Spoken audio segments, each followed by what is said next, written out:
So by default, when you come in here, the task section is very, very simple, and it's just it's a sorting tool to allow you to run reports on whatever items are either due, coming up due, or have already been past due in your office based on the tasks that you've scheduled.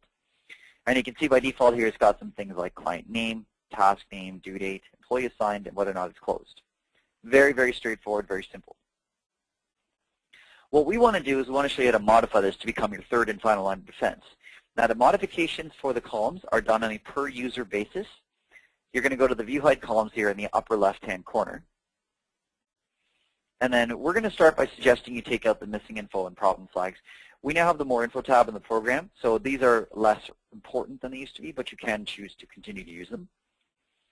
I'm also going to suggest taking out priority rank and client ID. Most users tend not to use those fields, so they are taking up quite a bit of space here. You can just get rid of them. But if you do not change anything else in here, at the very least, add in the calendar date. And then finally, you can see there are actually 25 steps here that you can add to your list, and they are customizable in name. So we're going to add the first 7 for this example.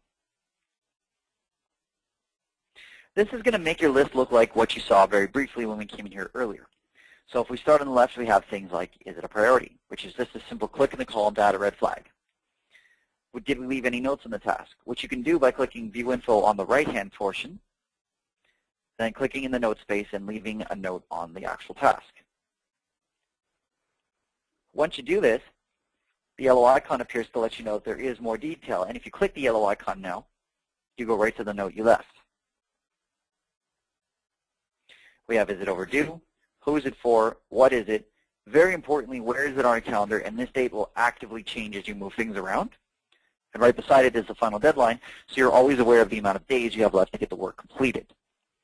Now, as an added little bonus, if you click the calendar date from here, it'll take you directly to the calendar it's scheduled on and flash a color to inform you that this is the one you've clicked on.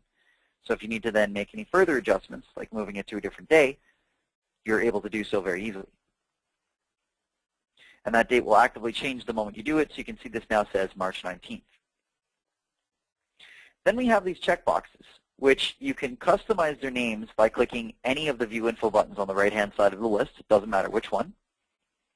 And in the bottom right of this window, there's a button here labeled Define Status Info, which allows you to change the names of these fields so they match your particular need. Now these field names, they do apply to all tasks for all clients for all task types in your system, so they are very global, which means if you do rename them, you want to make them somewhat generic so they apply to everything. But this can give you a very good overall workflow status as to where you are in terms of completing the actual work in your system.